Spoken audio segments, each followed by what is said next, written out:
Does Josh Heupel's offense have a ceiling?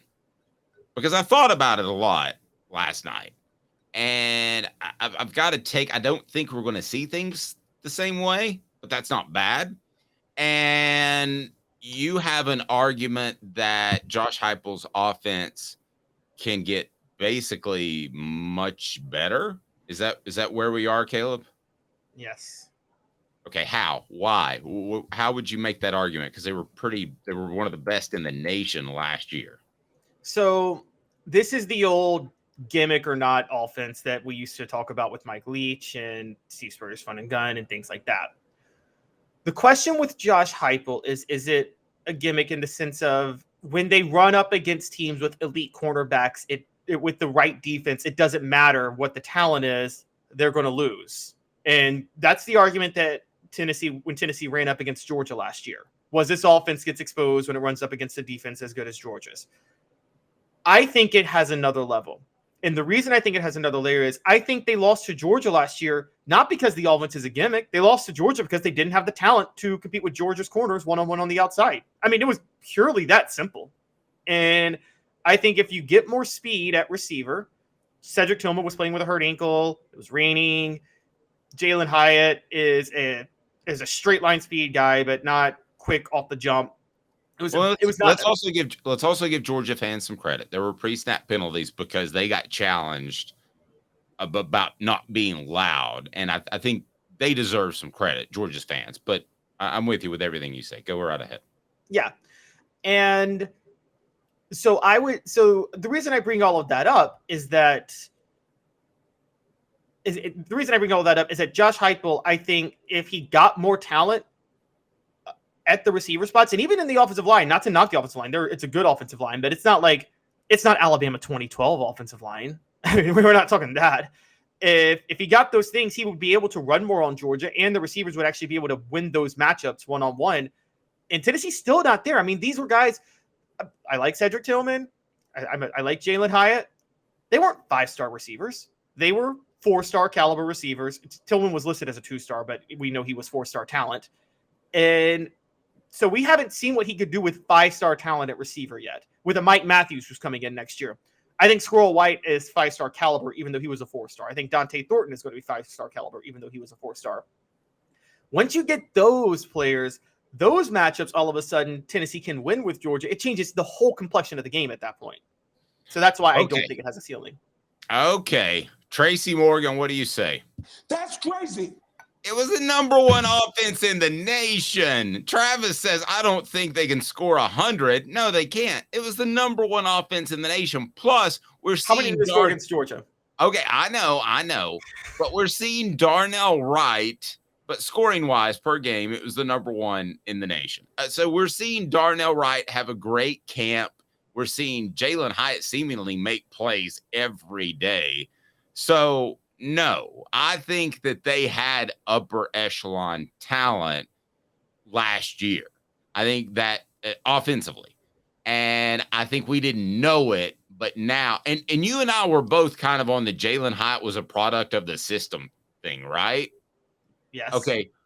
No, I've watched, this is what a nerd I am. I've watched some Giants practices and No. And he's now like the fastest guy. He's faster than Tyreek Hill. We may have underestimated Jalen Hyatt. You and me, personally. I'm putting that on us. The rest of the media gave him the Blitnikoff Award. You and I may have underrated Jalen Hyatt a little bit. Now, could they be better at wide receiver and beat one-on-one coverage, press coverage that Georgia loves to run? Sure. Would they be better with Tillman out there? A healthy Tillman that played the whole year? Yes. But no, I'm going to disagree with you there. I think the foot was to the pedal last year. I think they won the Indy 500. Could they have won it by a couple of more feet because they had Cedric Tillman? Yes. But I don't know that there's another it's very different, higher level than what Tennessee's offense did last year. I don't care if Jerry Rice comes back in his prime. I still think that this offense was incredible last year and will be incredible moving forward as long as they get great quarterback play. Well, I think against most competition, you're right. The argument about the offense is that the system itself gets exposed if it plays an elite defense like Georgia, which we all agree Georgia was far and away the best defense Tennessee played last year. Yes. And so the question becomes then, Dave, is that always going to be a thing?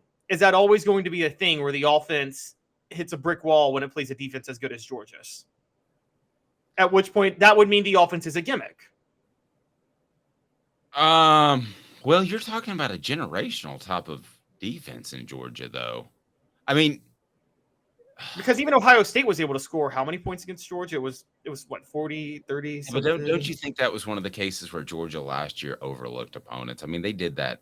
You should never do that in the playoff. But I mean, that's possible. And they certainly didn't overlook Tennessee because they took it personal, all the talk about Tennessee that week.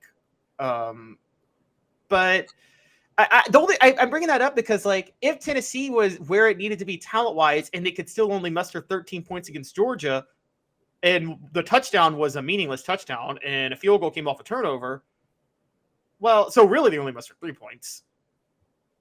Isn't that a really big concern for Tennessee long-term? Like, don't you hope they can get better talent-wise? I don't think you can get much better talent-wise than what Tennessee had. I mean, they had a first-round pick in Darnell Wright on the offensive line. They had some receivers that would have gone higher, but I think there were enough people that had questions if they were a product of the system. We'll know a lot more after this year, frankly. I mean, I'm not postponing the question, but how do Hyatt and Tillman even made a play recently in preseason camp? How do those guys do? How good were those guys?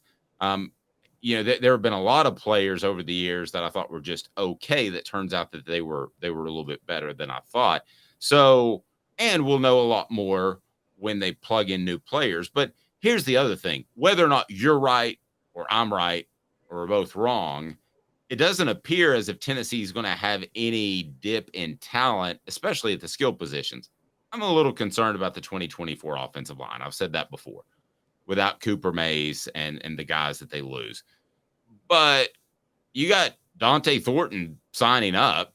You got Brew McCoy signed up a year ago.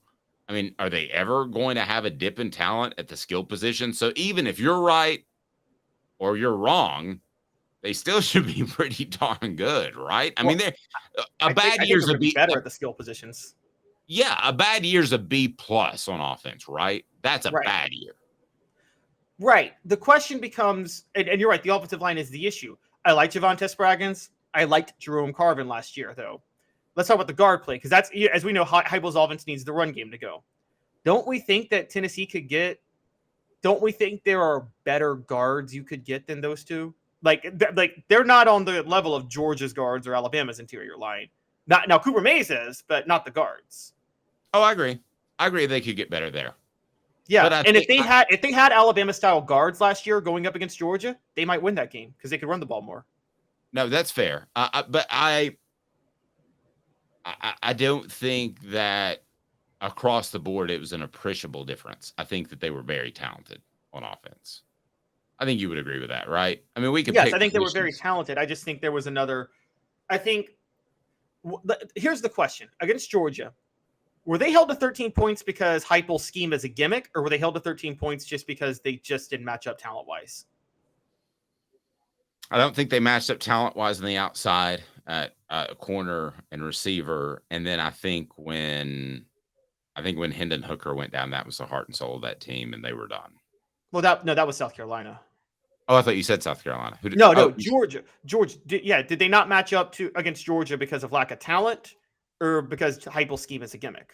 Okay, let me try to illustrate better what I was trying to say. The two times that I thought their offense really struggled would be those two times. When Hendon Hooker went down against South Carolina, they were already struggling, but I thought they were going to make a surge there before he got hurt. I'm throwing that game out. I'm throwing that game out completely. Yeah, that's fair. And then the other time is, of course, Georgia. I don't think they matched up well on the outside. Which means they can get better talent-wise. They can.